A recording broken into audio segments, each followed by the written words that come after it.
Ladies and gentlemen, my name is Ben, and this episode of the Smoking Hot Confessions Barbecue Podcast is part one of a two-part After Dark series we recorded at the always amazing Kangaroo Valley Craft Beer and Barbecue Festival. Here in part one, we're chatting with Matt Harris from Shire Smokers Barbecue and James Wilson from Smokeface Grillahs, two of the most seasoned barbecue competitors in Australia. Now go get your pens and papers ready as these guys share some seriously tasty tips and tricks.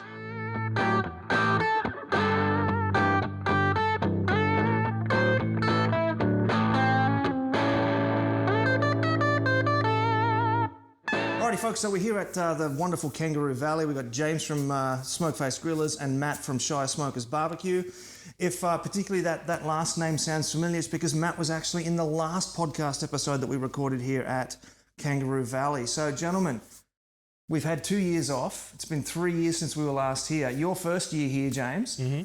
How good is it to be here at Kangaroo Valley? Amazing. It's probably the only competition I haven't been at, so really excited to be here in such a great location. And yeah, there's a lot of prestige that comes with this competition, which I'm excited for. There's it's got a big reputation. Definitely has. This particular competition.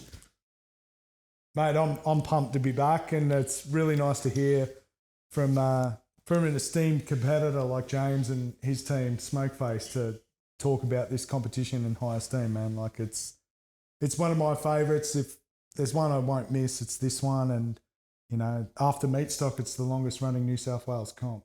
You know, so for me, it's a big deal, and I think, and I hope that we all get behind this and keep it going. You know. Well, we don't want it to slip away like Bangalore did. Did either of you guys make it up to Bangalore? No. On the New South Wales-Queensland border, just outside of Byron Bay? That was very early days, yeah. I was too busy getting married and and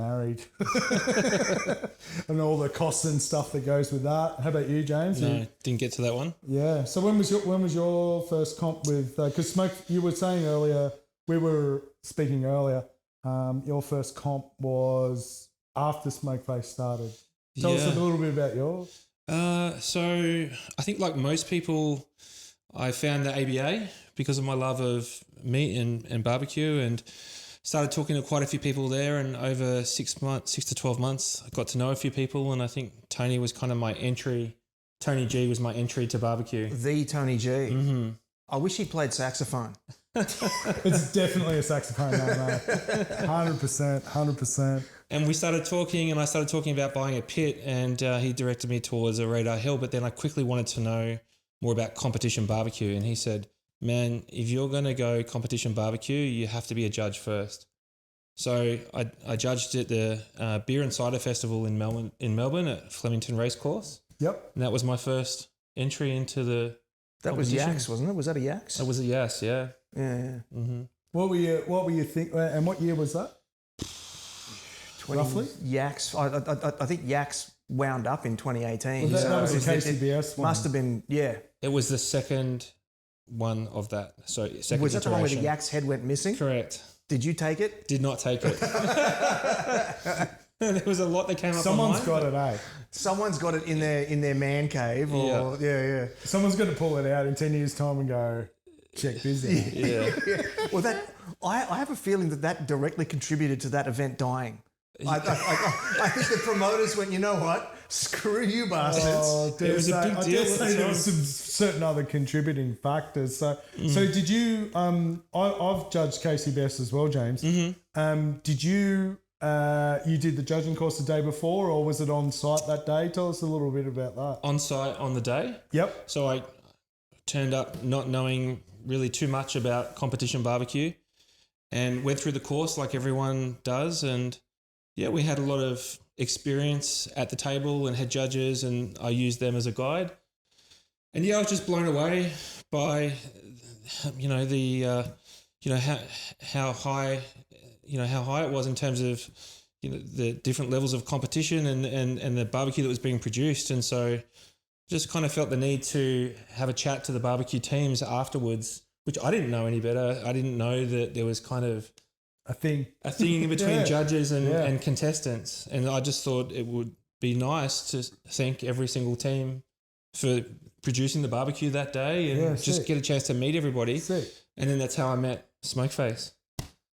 So you were the inside man, and they went, right, well, we want him on the team then. If he's, And I'm sure that was part of it, but I think they had just lost a team member at the time, and one team said, "Oh, you should speak to Smokeface." They just lost a team member, and they might be picking someone up. Yeah, it was a little bit like that in those days. Mm-hmm. I remember it was like there was a lot of bit of like in the early days of Aussie barbecue, there was a lot of people kind of wanting to get involved, and then they were, I was with a different team, and there was guys going, "Can I just come and cut parsley, or can I just come and wash dishes? I just want to watch what you're doing," and all that sort of thing. Yeah, that's really interesting, man. You know, and yeah. So what happened after that? Like, so what was your story after that? So I basically started with them in the next competition, and just kind of went through. I was recruited to just do the medial jobs, you know, the things that needed to be done, but didn't really require too much. And just, it was for me, it was you're a big guy too, so I'm assuming that was lifting the Myron Mixon smoker into the trailer. And It's a pretty big PO. more things like doing parsley and getting the boxes, and, you know, but I felt like it was, you know, I was an apprentice, and I was getting schooled. I was getting, and I was right on. slowly over a period of time, I was kind of led into the fold a little bit more, and then, you know, we started vibing as a team, and started doing well, and then the rest was history after that. So yeah, it was it blew my head back, in all honesty. I had no idea that it existed in that form. I had no idea about America and the history that came with that. So yeah, for me, it was an education. Now, I think the first time that I met you in person was at 2018 Port Mac, and you guys won that one, didn't you? Or was it second place? No, you won it. Mm-hmm. We won that one, yeah. So was Smokeface already performing really highly, or? I think leading into Port Macquarie, we'd had a decent run. We hadn't quite got there. We had a few little wins here and there, and a few call-ups. We just probably couldn't put the whole package together in its entirety. And Port Mac was the first big one, I think, for us. Certainly, you know, you might win a few little competitions or get call-ups here and there, but Port Macquarie was the first time that I felt like, okay, we're there. Because, of course, you look at teams like Barbecue Mafia, who had royalty, won it the year before, and we were opposite them the next year, and just watching how they operate. And then you win, and you go, that's a well-oiled machine, Barbecue Mafia. Oh, that year we Far watched them from beginning to end. We were opposite them. They give much respect to those guys. I don't know them very well, but just from the periphery, so I'm looking in, man, they were like it was clear from the get-go at the early stages of Aussie barbecue, they had laser vision that they were going to do things, and I really respect the way that they were very, like, I grew up listening to a lot of punk rock and hip hop and all that sort of stuff, and they were very do-it-yourself. They really did they didn't have a lot of sponsors and stuff. They're like, nah, we're going to make our own shit. We're going to do this. We're going to do that. And they just really just went about it. Look at them now, you know? Yeah. I've got a bit of an analogy that you'll like. When you watch a good football team, like a good rugby union team, Matt, you're a former rugby union player. Yeah. You watch a good rugby union team, and they don't even need to necessarily look at where their teammates are to know where they are, and they just move as one. And there's two teams that I've seen. It's like a flow state, right? It's like a flow state. You know when you're doing things and you don't need to think, and it's just a flow state, and you can see that from the outside. Yeah, dude. There's two teams I've seen operate like that, and you guys operate in a caravan. So I've never actually seen you guys doing your thing. But Mafia and Meat Sweats. Yeah. And like Meat Sweats love to old party. School, man. That's old school stuff. Yeah. Like Meat Sweats love to party, and they party hard. And you wouldn't think that they'd be able to the next day pull that off. And it's seamless. Like they're not even speaking to each other, and they're just passing things around, and things get done, and they walk home with the big trophy. And it's like, wow.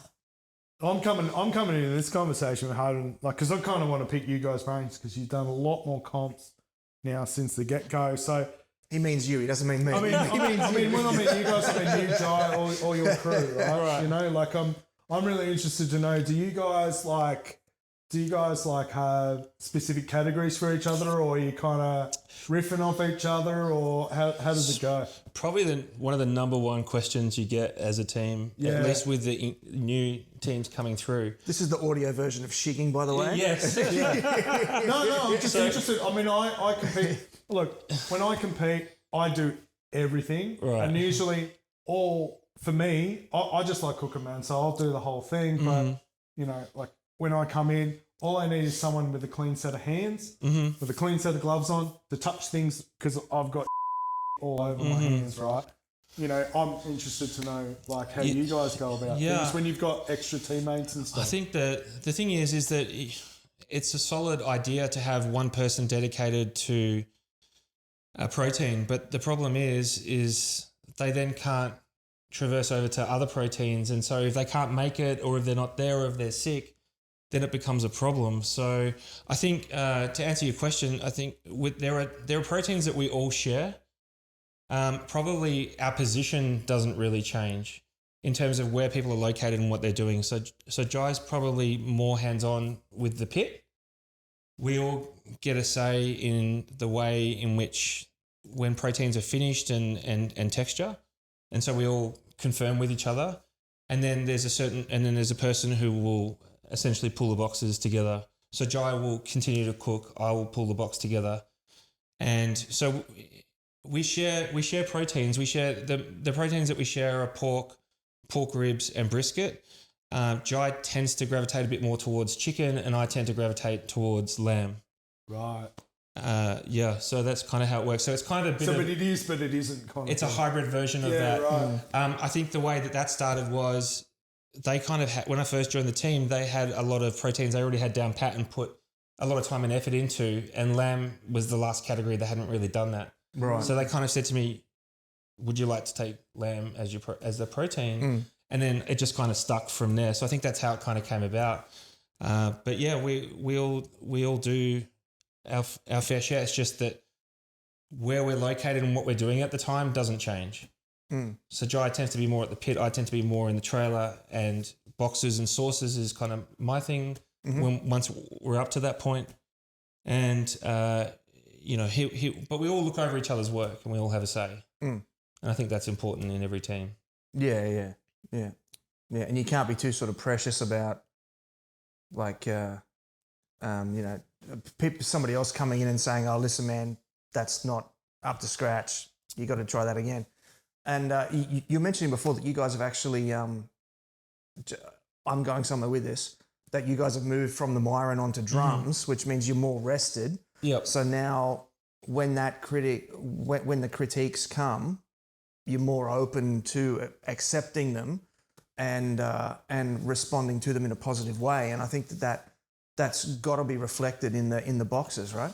Yeah, I mean, when we moved from the Myron to the pits, we had to throw all of everything out the window, you know. Start again. Yeah. And especially when we're critiquing each other, you can't take offense because we're on the same team. We're trying to get the same result, which is to get the best protein we can possibly get. Sounds like being in a band, eh? Well, you've actually both changed cookers since the last time I saw you at competitions. You guys have gone from the Myron to drums, and Matt, you've gone from you had the. I was cooking on Yoda's, and I was cooking. I've always mixed up things I've had. Like I've always had direct cookers, like drums that James was talking about, and pellet smokers for certain things. I was going to ask, I'm pretty sure that you had a pellet grill last time. We're talking 3 years ago now. Last time I saw you here. Yeah, well, 3 years ago I was running drums. Yeah, it was just all drums. So I just got onto that. Like, it would have been 4 years ago because we were on the. So I bought one of your esteemed podcast affiliate guys, Drew. Like I've Drew BQ? Yeah, Drew BQ. I bought the first one that he sold commercially. Is it engraved 001? No, but he's got to the point now, man. Like you've seen the drums he's putting out these days, man. They're pretty wild. He's like, he keeps coming up to me now and going, Matty, when are you getting a new one? When are you getting a new one? Because he's a very forward-looking guy. He is, yeah. Yeah, and he looks at the one that he sold me and he's like, he sees things that he's like, ugh, but I'm like, I love this thing, man. Like, it's when like you go an to old pick hat, up the man. new one, bring the old one in and have him put a little plaque on it that says DBQ 001. 001, yeah. Yeah, I love that thing, man. I've always been a bit funny about my pits, man. Like my first Kamado, I've still got, like, I don't have it. A friend's got it. I'm very sentimental with a lot of them, eh? Like, because the ones that, like, I think everyone will feel the same. When you move to a new pit that's different to and you have to re-engineer how you've cooked barbecue, like, you're just like, no, that was the one that I nutted that out with, and I can't let that go. Yeah. You know, I can't. Yeah. Things will come and go, but, you know, I think everyone listening to this has got way too many barbecues, man. You know, we all do. If they're listening to this podcast, I think I'm pretty sure there's a 6 barbecue minimum if you want to listen to this podcast. 100%, man. 100%. So, yeah, that's pretty interesting, man. Like, so. Tell us about the drums, though. Like, what drew you to the drums? I think you go first, man. Yeah, so we use the Gateway drum smokers from. They initially came from Andrew at Q Club, and I think it was a combination of things. One, the fact that it reduces the amount of time you have to cook, so you can get a better sleep. I felt like the product was inherently better because it adds an extra flavor profile, which is the fat dripping onto the charcoal and imparting an extra flavor that other people weren't doing at that time. And then, of course, they're really light and they're easy to maneuver around. And then, of course, Shake and Bake from America were also coming at that time and were influencing Australian barbecue through their courses. So I think a combination of those things sort of led us in that direction. Yeah, right. Yeah. Well, for me, with the drums, I think it was more like I love cooking on Kamados, man. And that's my thing at home, you know, like. It's almost a similar principle, isn't it? The fire at the bottom and the meat, the direct fire underneath. Maybe you've got a deflector, maybe you don't. You can choose either. For me, the Kamados, like, I feel, because there's, like, it's that old school, and you go into, like, when we were all kids, man, and you go into the backyard and there was always like a brick pit, flat hot plate. Yeah. You know, all that. And like, bricks are basically ceramic, right? You know, and they always held the heat. Man, for me, like, everyone's got their charcoal sponsorships. So you guys have got them. Like, I've never needed them one. Like, I've been competing for a long time. I just, like, they just use so little charcoal because they're just because it's such an around. And humans have been cooking in the ground for such a long time, but then the drums came along and, like, who's going to move a 200-kilo piece of cement to go and cook at a barbecue contest? Not me. Yeah. Greg from Burley Barbecue. Fair point. I've cooked against him at a barbecue competition, and when it was all done and he whipped me silly and it was time to pack up and go home, I saw him put on... You whipped him silly getting home, though. Yes. I was out of there before he was. But I saw him put on a full furniture removalist's harness. Yeah, and the push. And like connect himself. Like he strapped in the big green egg that he uses and, like, picks it up to put it in the van. Like, crazy. Yeah, man. But that's like you were saying with the drums, like, a lot of that is the flavor principles of, like, drums. For me, there's, like, one drum exception where I feel the flavor is different, and that's a pit barrel. Like, I don't know what it is about a pit barrel. I think it's however the airflow goes through those things. is it the extra holes around the rim? I don't know what it is. And Lance, that we all know, he said something to me one day. He goes, I ended up getting a cheap one off one of the million barbecues that I own, that we all own. I got one cheap on Gumtree, Facebook Marketplace. I got it for like $100. I was like, for a pit barrel cooker? For a PVC, man. Nice. 18-inch, not the big one, but the 8-inch. $100, killing it. Big right? enough, yeah, The guy yeah. didn't even know what he had, right? So I was like, oh, yeah, he goes, oh, yeah, it's just $100. I was like, okay, fine, I'll come pick it up now. All right, I'll be there. Can I come this afternoon? No. Anyway, but like the taste on that's just a little bit different. Like it's a bit more true to almost like an offset sort of flavour. And Lance put that in my head. Interesting. In my head. That's the only exception, I think, with the drums. But I love that, like you were saying, that fat hitting, even if like in a Kamado, like the fat pissing up off the ceramic and then flavouring the underside of the meat. And that's one of those things that I discovered with the ceramic barbecue, knowing to flip, turning things around.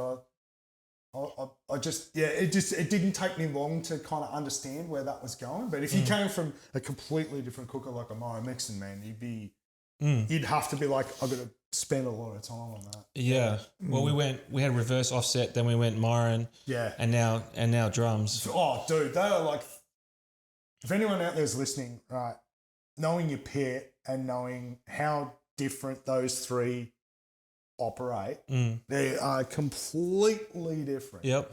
They're chalk and cheese. Yep. They are chalk and cheese. Like you might as well be starting to cook barbecue from scratch almost again, almost in some respects. Yeah. Yeah, I think we just find with the charcoal, we tend to use even flavoured wood. Like we've been a real fan of using cherry wood and flavour wood over the years, and we just find even on the ugly drum smokers, you don't really need too much of that anymore because that beautiful charcoal flavour is imparting itself and you're getting that extra flavour profile. So, yeah, I think we've finally nailed it, and it took a while. It took a fair while to go from Myron to the gateways. How long was that? Like, what was that transition process like? We for sure almost lost a season just dialing it in. Wow. Yeah. For a team like you guys, that's a significant loss to invest in future seasons. Like and we just had to suck it up too, because we'd gone from being really successful in the Myron. People are like, why are you moving away from the Myron? You've been so successful. And we just knew that if we invested and took the right time that it would come. But we had to allow the process to be the process and just give it the time that it needed. And so many times we just wanted to go, no, we need to go back.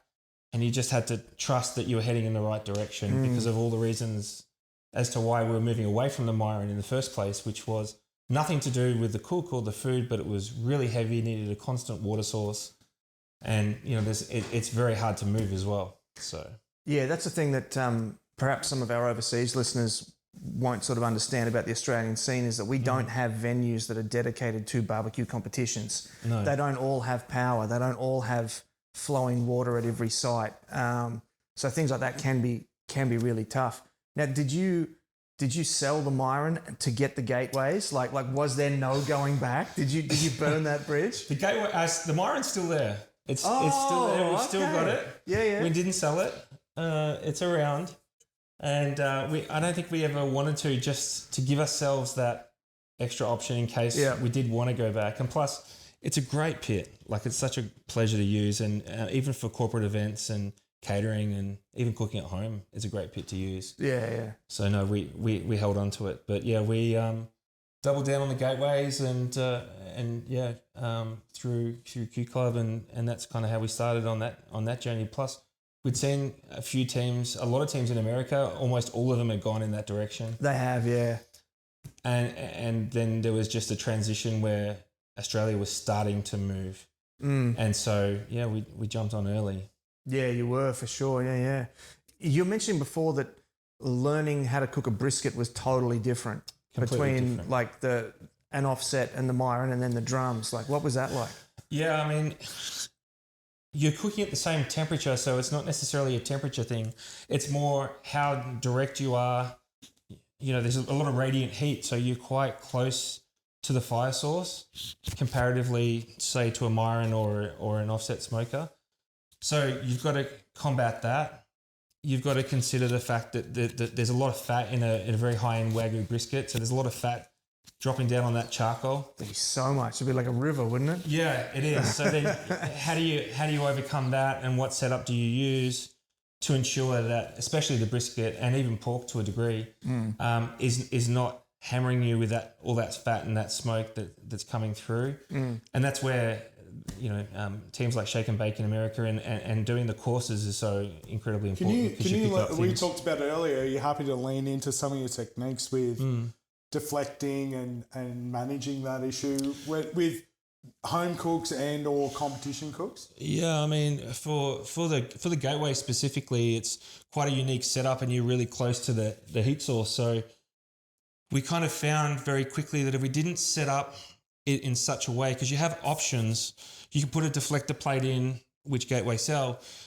You could put a water pan on top of that, or on a lower. So when you put just for people listening that may not be as familiar as we are. So when you're putting that water pan on, are you putting that on a particular side and moving the protein around to to catch some or manage that? Or so we don't use a water pan, but I'm just explaining these are a few different techniques people would naturally gravitate towards. We use some Costco foil and kind of concave the foil down on a gradient, which would then slide the fat down the foil and to the side of the charcoal. So that'll miss the fire basket and then go straight down to the bottom. Yeah. And you'll clean that up and scrape it when necessary. So for the most part, it's hitting that foil and rolling off.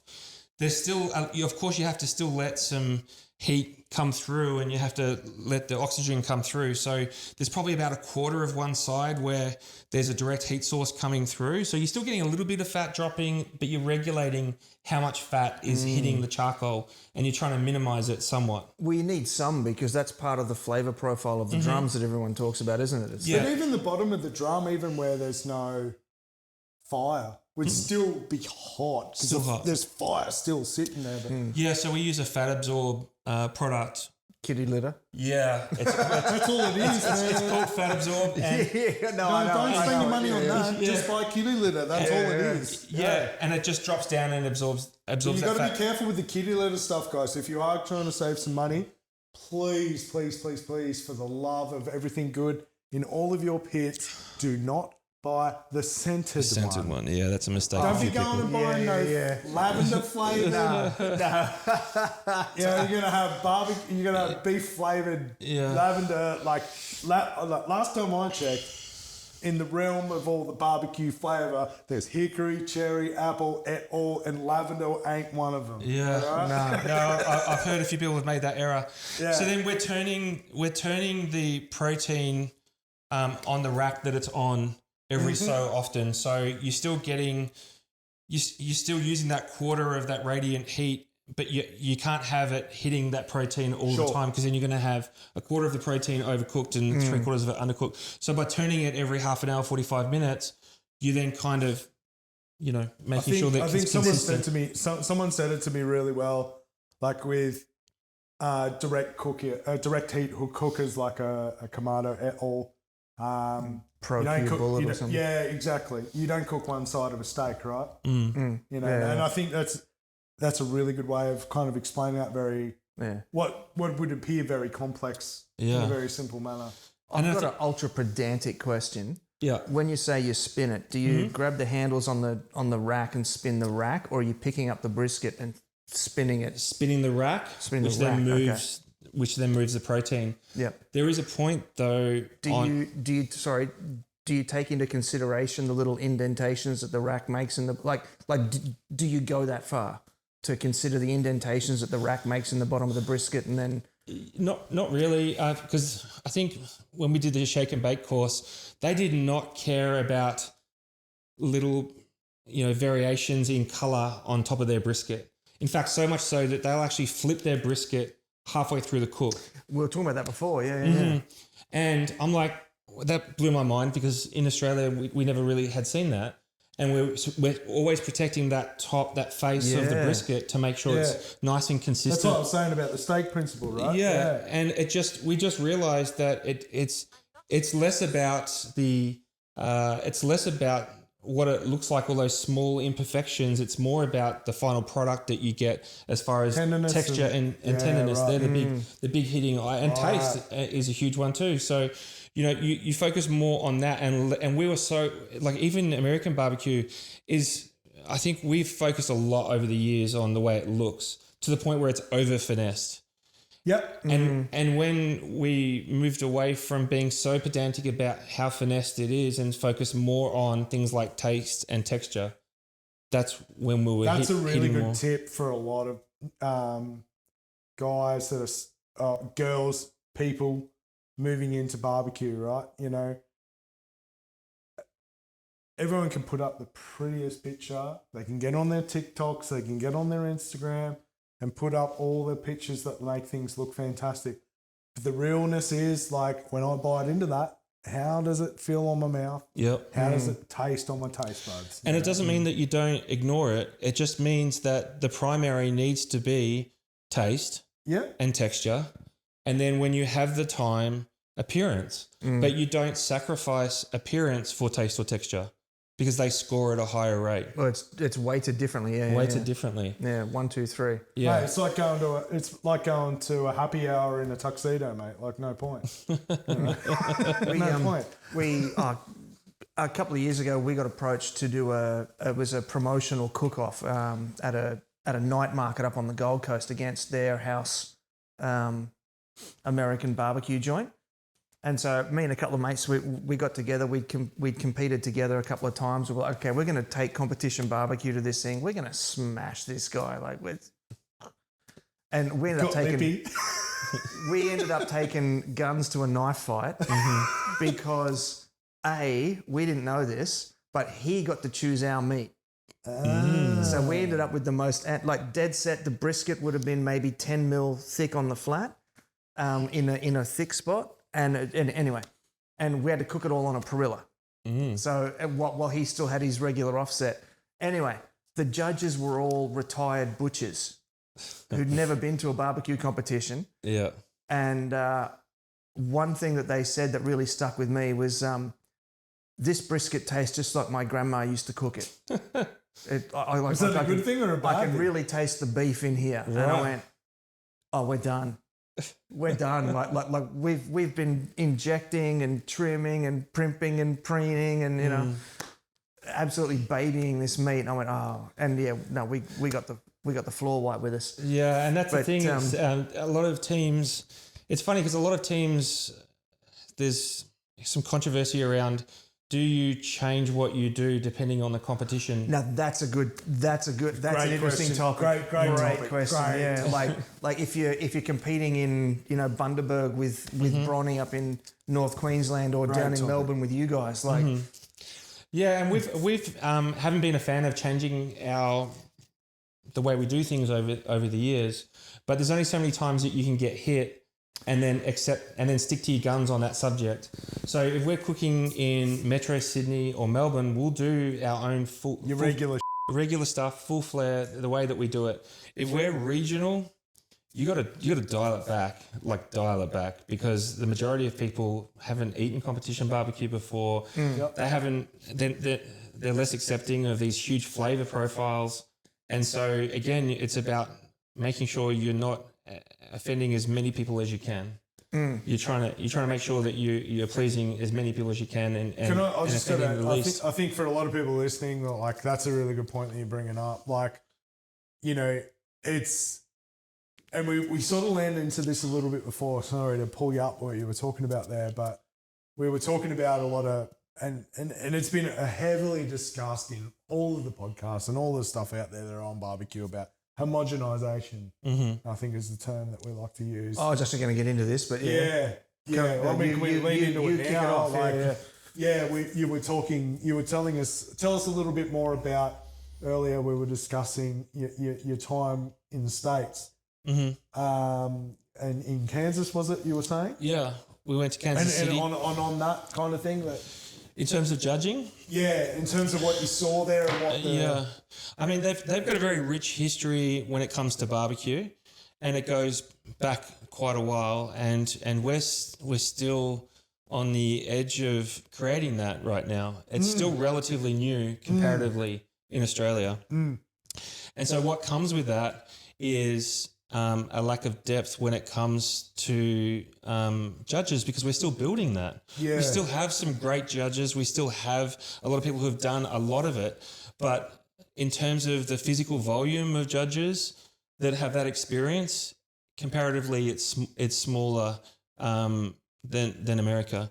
And so that takes time. You can't just build that overnight. No. And so, you know, and what you're going to get in return is you're going to get a lot of novice judges, because that's just the way it is.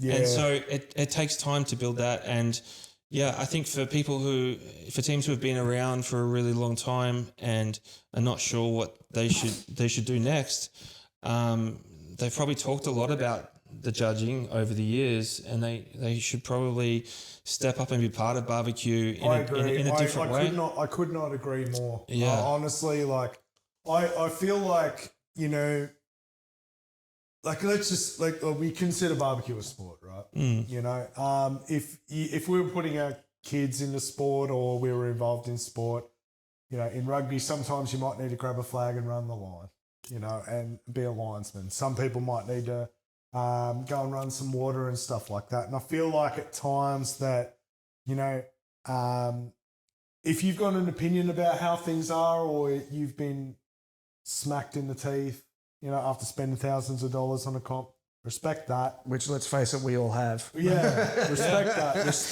I respect that wholeheartedly, but what are you doing about it? What are you doing about it? Are you getting off your backside? Are you getting off your backside and going and helping? Because I'll tell you, the times that I've gone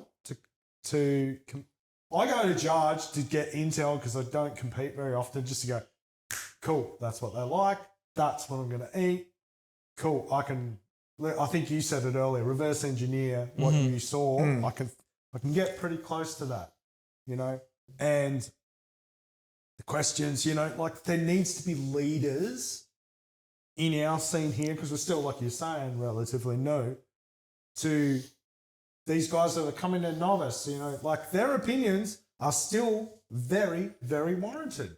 Yeah, and I think, and we've always had the mindset that we're an open book when it comes to information.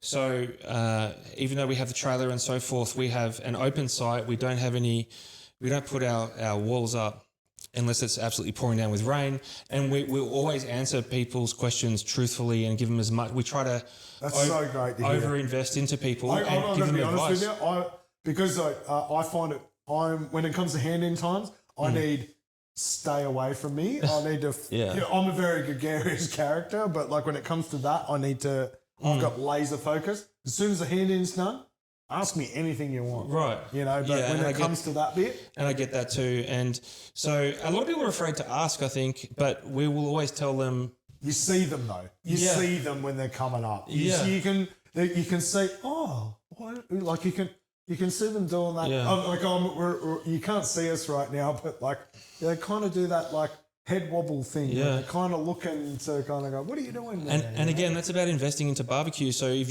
you genuinely want to give back and you want to see the sport grow, you've got to share information. Sure. You want to compete against 100%. You want to compete against the best that those teams can be, but you are not going to get good competition unless you help. One of the things I've been thinking about on that point is that when we go to comps, like I feel like to continue growing the sport and to support those guys is that, like, if there was a way that we could find out, okay, who's new at this comp, you know, and then maybe there's a Smokeface, maybe there's a Big Smoke, maybe there's not me because I'm too busy pissing up and what have you, but you know, like I'm happy to like share what I do know or point people towards the right things. Maybe there's a point where we go, you know, we've got that teams committee now. Maybe we're going, okay, here's a new comp. Who's new? And we get the most 3 or 4 experienced teams, and they go over to these guys and go, welcome. Thank you for coming. Yeah. Great to see you here. Please come and talk to us. Hey, do you have any questions? etc.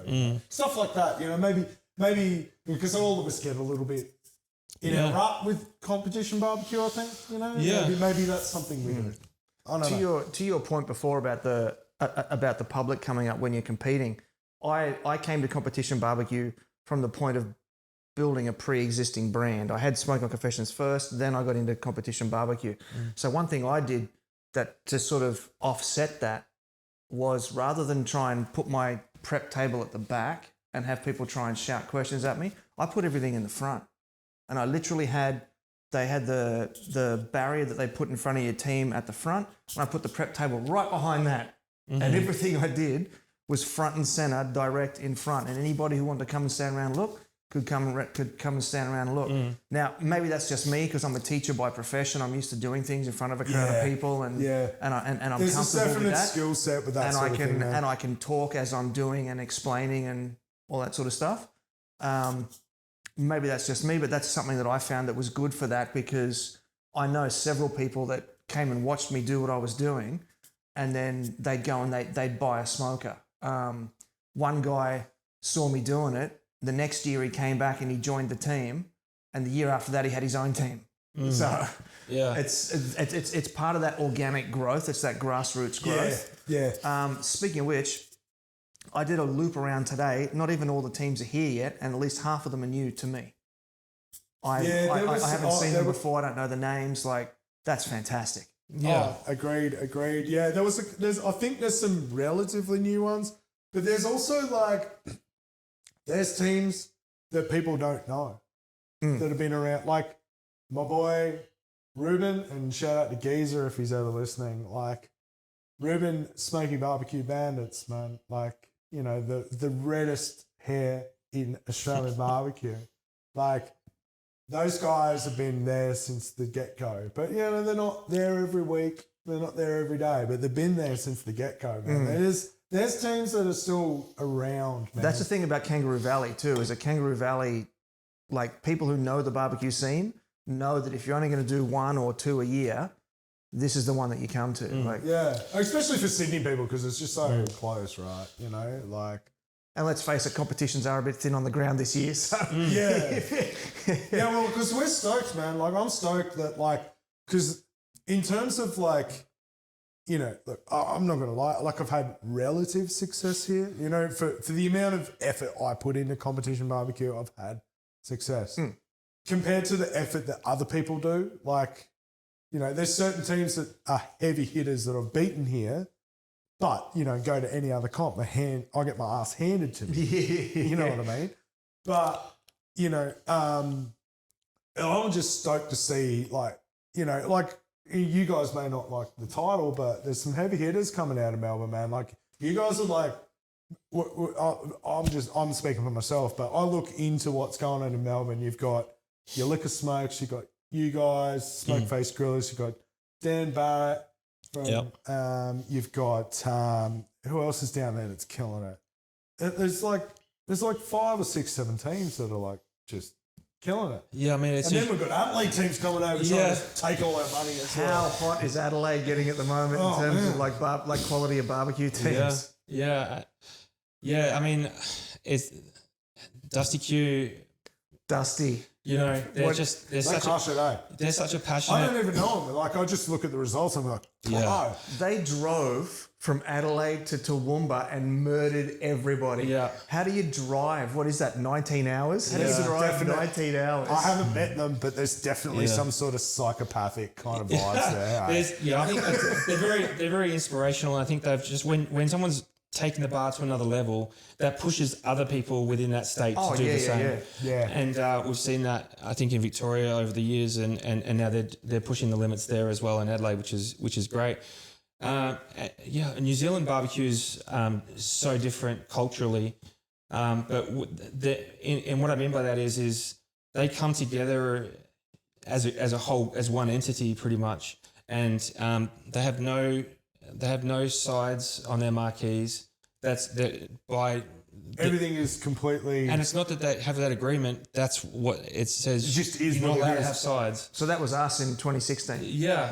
But it was refreshing to go to New Zealand and do that. Yeah, yeah. And then I think what that then happens is that teams then share, if they will come together, they'll share information and they'll talk. They'll talk to each other. And I think that's what encourages the growth of barbecue. And anyone who's had the pleasure of following New Zealand barbecue, even over the last 2 years, they're on our doorstep. They are knocking on our door, and they are just as good as the Australian teams now. And they've come in, a year or two after Australia on this scene, but they've grown so much now that they're there. And Australian teams will go over and compete and get beaten. Yeah, they're in the mix, but not quite. Yeah, they're a season away from coming over here and taking things away from us. And killing us, And because look at Brendan. What's it? Ricemer? Brendan Yeah. from. I might be mispronouncing it. So is it the smoke? What's this? Yeah, the surname's correct. Yeah. Mm-hmm. He's done really well, mega consistent. Yeah. You've got The guy he goes on all the meat stock tours. He came over to Brisbane. He won Brisbane. Really Smoking Meat House. yeah. That's Brendan, right? That's Brendan. Is Smoking Meat House. Yeah. The guy that builds the octopits. Oh, Jared. Jared. Yeah. Yeah, so he's been pushing the limits there as well, and then you've got teams like Cook Cartel in New Zealand that are up and comers as well, and they're really close. They've got some really good lady pit masters over there as well. Yeah, well, it's just it's a different culture. It's just they all come together on certain subjects, and so I think that's where I really like that. And there was something refreshing over the years about going to New Zealand. Do you think that's like? We need more of that. Yeah. Do you think some of that might be because that's culturally in New Zealand where they differ from Australians potentially as well? I think they're probably more friendly as a group. Yeah, look, I played a lot of rugby with a lot of Polynesian, a lot of Maori, a lot of Samoan, a lot of Tongans and stuff, man. And to see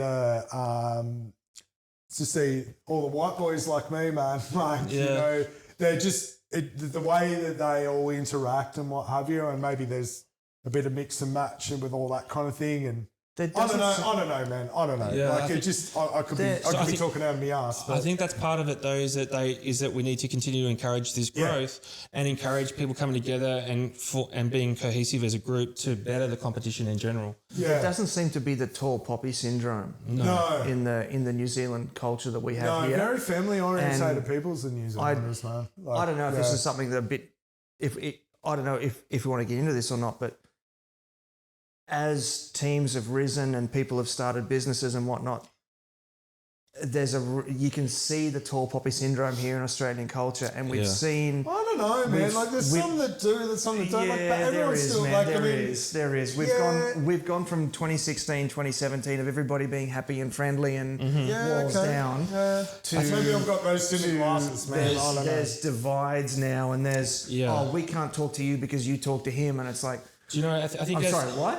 I think once the competition, because I talk to everybody. Well, I mean, there's a couple of things on that. One, by nature, when the competition grows and you're getting more people, inherently, you're going to see a bit of that because it's over more people. So some people aren't going to get along. They all got different personalities, and then also around that time, 2016, 2018, the pots were quite lucrative. In terms of what you could win, and sometimes that changes situations. Yeah. Just on paying well, that's why I come to Kangaroo Valley because it pays quite well even for third place. Yeah, so okay, I wouldn't have thought that because geographically, it's kind of a smaller competition. Pay in Melbourne? In Melbourne, it depends. It could be like 500 to 1,000. No, for third place. For third place. Overall third. Yeah. Sorry, you mean? I thought you meant as in for protein. Per protein, sorry. Oh, I don't know. It depends which competition you're talking about because lately it's minimum 100 here. Yeah, it's changed of late because COVID did weird things to barbecue and things in general but yeah. It depends how big the competition is and how many sponsors are behind it. You've got like a meat. But this one's always paid well. Like I think. Yeah. From memory, it was there's 500 for a protein, Yeah, which is good. that is good. Yeah. That's what I can't. Yeah, I mean, it's probably a third in a protein is probably 100 to 300. You know, just depending on which one and who's sponsoring the event. I didn't actually look into it, but I remember it's always been Pete's always paid it well here. Yeah. So I mean, I don't know. Like, how long have we been talking now, Benny? Maybe 45 minutes. Yeah, I don't know. 50 minutes. Like, maybe we ask some. I've got some questions for you, Benny. Oh, all right. Okay. Yeah, I mean, like I've been really interested in someone like James. He's competed a lot more than me. You know, he's like newer to barbecue than me, but like in terms of experience, way ahead of me.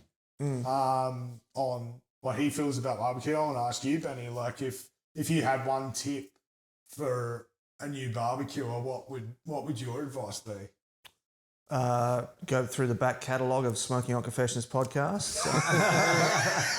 Because we're up to about, I think this will be about episode 215 or something. So let's give a fucking round of applause. Well done. I've had conversations with just about everybody that's on the scene And at the moment. I love that you keep doing what you're doing, man. Like, honestly, you know, like mic on, mic off. Like, you know, the amount of effort that you've put into putting your effort into spreading the knowledge and understanding of barbecue has been incredible, man. Like, and you should continue to keep doing it.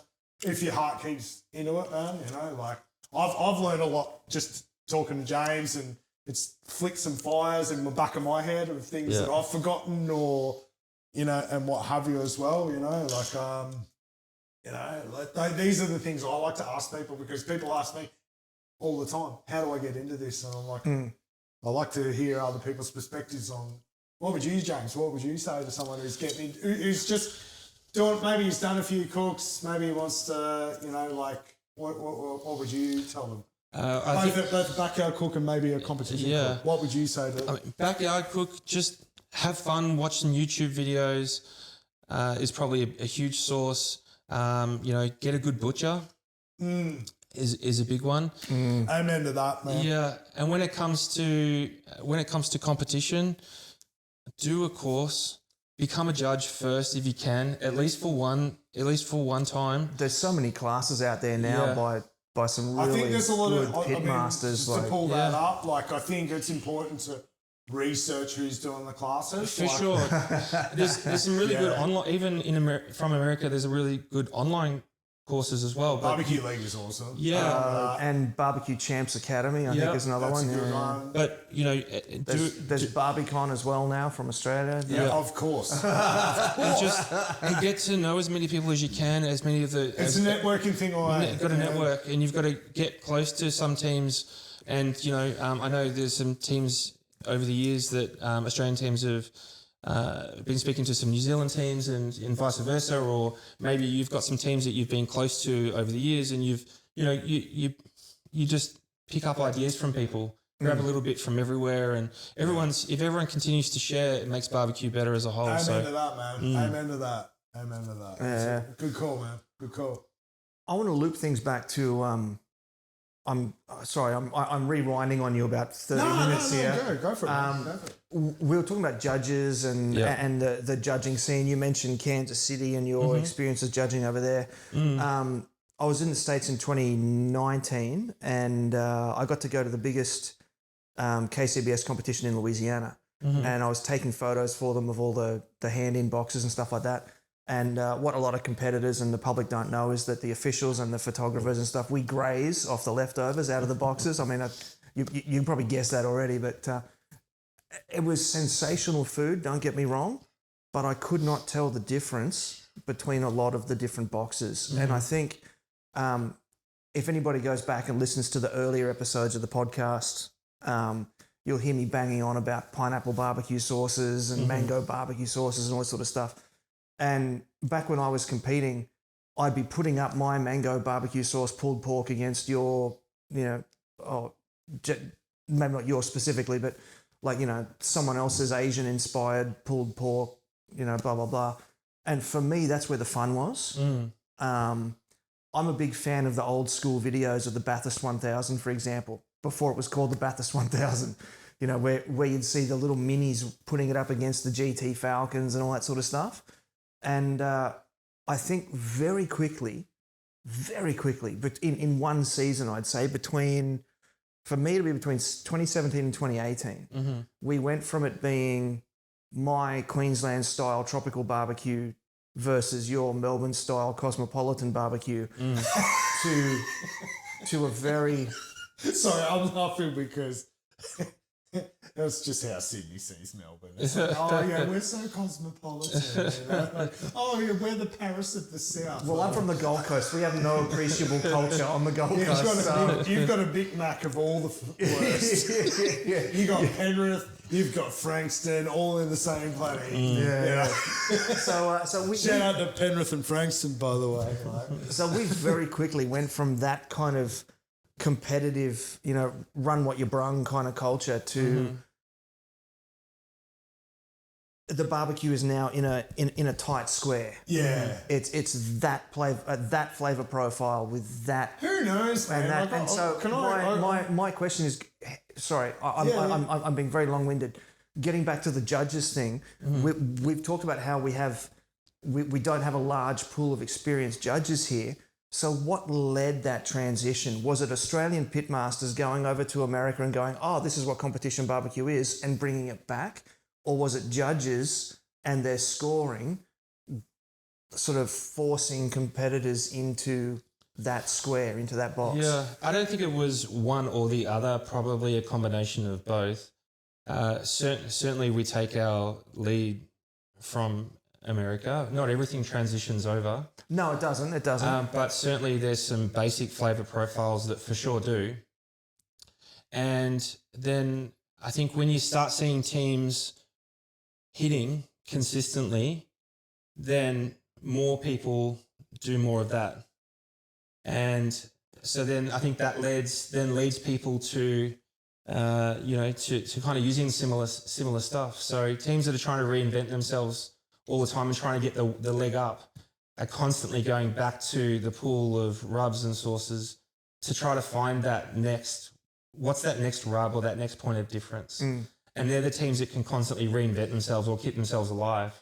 Because you're right, it does get very consistent, very similar, but you've got to continue to push the limits and not being afraid to move and trying that, that next what is the next point of difference for us? Yeah.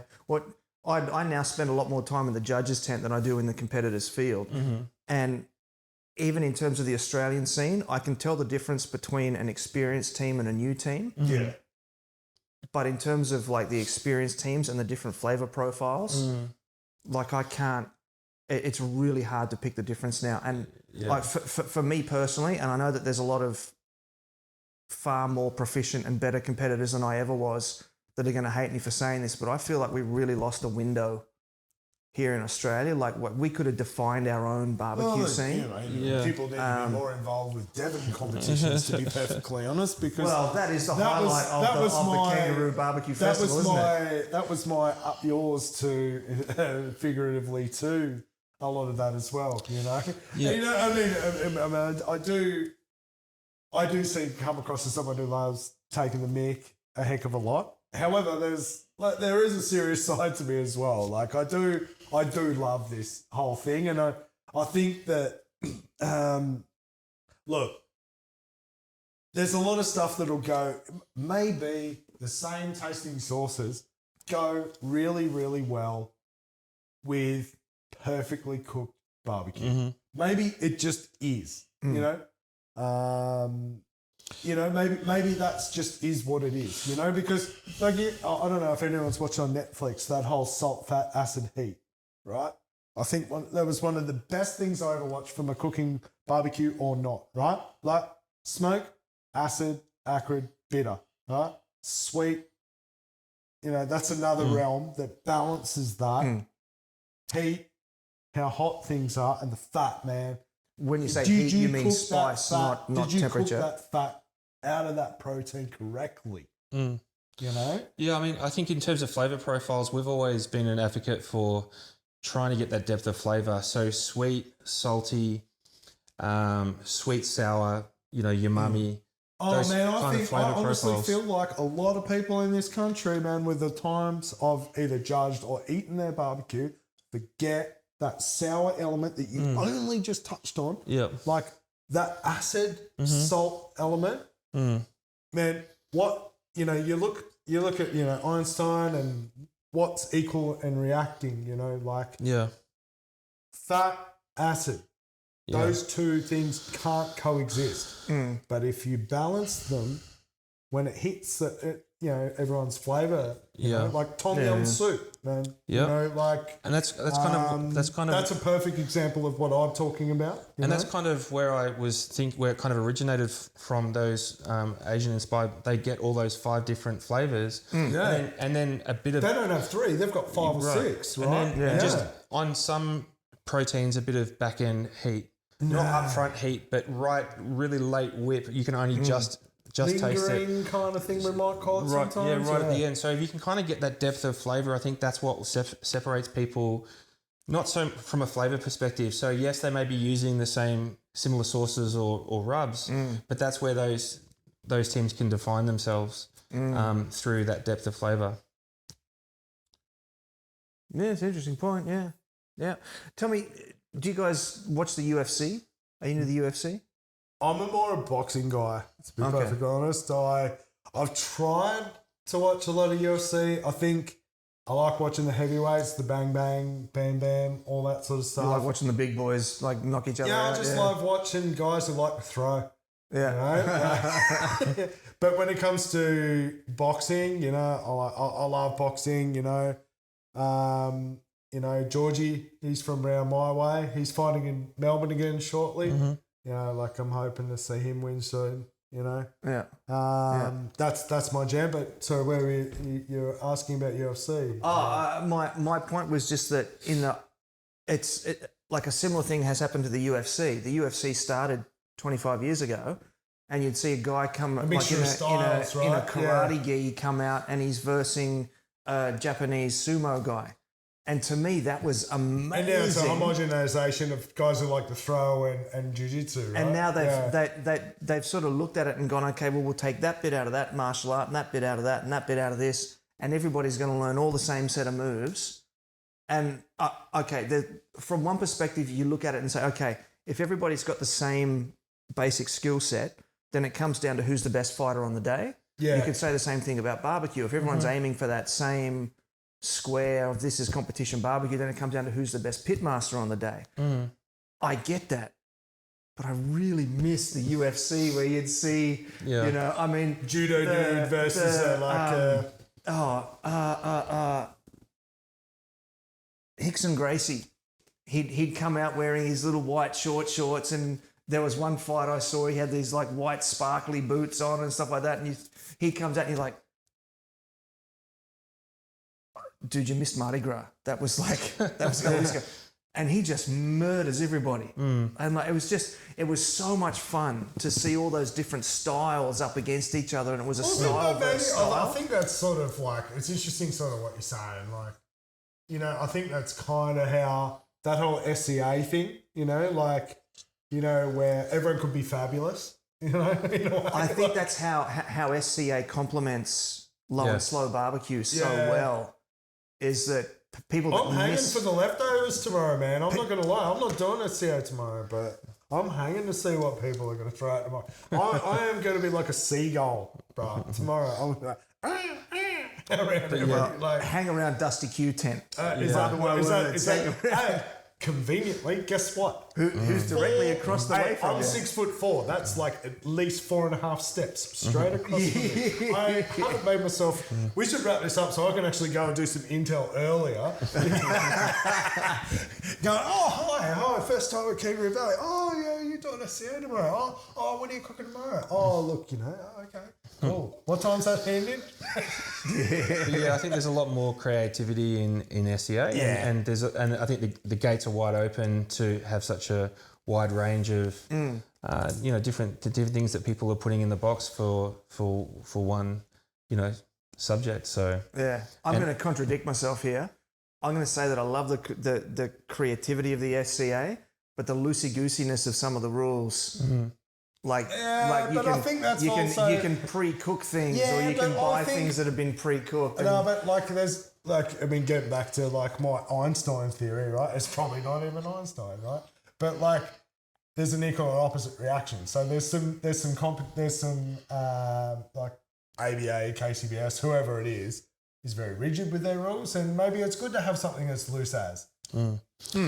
You know, to be the complete opposite. Right? Yeah. I mean, it's It's a fine line between creativity and rules. because that's the we thing. see that everywhere. Yeah, 'cause that's the thing. People want definition and they want to know where the boundaries are. What's the target? Yeah, but then then you end up with what you were talking about earlier, which is then now, okay, we all want the rules, but we then don't want them sometimes when we have that, we're feeling stifled, you know, someone like you're saying that's stifled a little bit. Yeah, but if everyone knows it's loose, it's like, it's loose. And then there's the loosest of competitions, the Devon competition coming up tomorrow night. Yeah. Hey, I've seen Matty Staunton's hand-ins, man. Those rules are pretty loose. Okay, so for those who don't know about Devon hand in, right? Devon, and you haven't. Are you guys going to do something with it? I think Jai might be. You got to have a crack. I got into him. I was like, you got to do it. Got to do it. I'm pretty sure Jai is, yeah. Yeah, so It's I for think the kids. It's shaping up to be one of the biggest ever, actually, which is weird. So basically, if anyone's not familiar with what a kangaroo court is, right? Like they usually hand and Very Australian expression. very Australian expression, but basically, if you've ever been involved in a football team, at the end of if you've been on tour, you all come together and you hand out fines, right? So I've kind of taken that concept and turned it into competition barbecue. So it's all open box.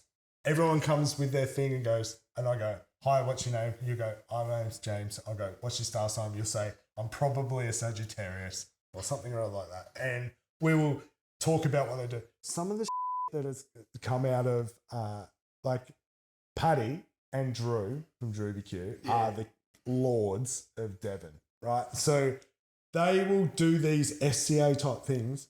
I have some of the best gyozas I've ever had. Like, I've never been to Japan. Those were killer. Yeah. Accused like Devoners of filling for these gyozas. Handmade It's just like, and then fill them with Devon. but it's all open box, right? So like the whole thing with like everything's so closed, we're in a tent, we're judging, and all the things we were talking about before. We all do it in front of each other. Some are funny, some are not. You know, basically no phallic shapes, if you follow what I'm saying. You know, keep it relatively kid-friendly, civil play, you know, and we're good. And there's been some kid-friendly, man. I've seen some things that happen in those Devon boxes. yeah, there was a couple of things where I went like Benny Matty Works. He's a habitual line stepper, that dude. He's not here this year. He's here. Is he? He's here. Okay. He's not competing, but he's here. Okay. He's here. Is he doing Kids Q? No, he's just here to chill. Oh, is he? Yeah. Oh, nice. Is he doing Devon? Yeah. Because his hand-ins are hilarious. Habitually, he's such a dickhead. Anyway, but yeah, it's good fun, man. Like, it's just like, it's good to get everyone together. We have a laugh. We look at, and then like you really see the creativity with it. Like it's just, imagine being able to, like, you know, when everyone's doing their like SCA hand-ins, actually being in the tent and looking at every single box at the same time. It's like completely different to all that. Yeah. And I look forward to it. It's almost like an anti-competition. It is actually an anti-competition. I think it's getting back to my like punk rock kind of like. And it all raises money for the local school. Yeah, So Yeah, it's like, like, school, something. We'll throw $10 in each. Yeah, nice. Yeah. Look forward to it. Well, tomorrow's exciting. I look forward to Yeah. enjoying KV, and Yeah, should it's be a going to great be fun competition. tomorrow, man. It's going to be fun tomorrow. probably a good point for us to wrap it up, eh? Yeah. Thanks for having us. Thank you, James. Thank you, Matthew. That's it. Well, there you have it, family. That was Matt Harris and James Wilson sharing their tips and tricks for competition barbecue. If you haven't made it to Kangaroo Valley Craft Beer and Barbecue Festival yet, you really need to get onto it. I've been to many, many barbecue festivals around the country, and this is one of my favourites. In the next episode, we're tackling part 2 of our After Dark series, chatting with 2 first-time competitors at Kangaroo Valley and tracking their journey from an interest to a passion to competing on the national circuit for the first time. Now, if you're not there yet, come over and join us at the Smoking Hot Confessions barbecue community on Facebook. And until next time, take care of each other and keep on queuing.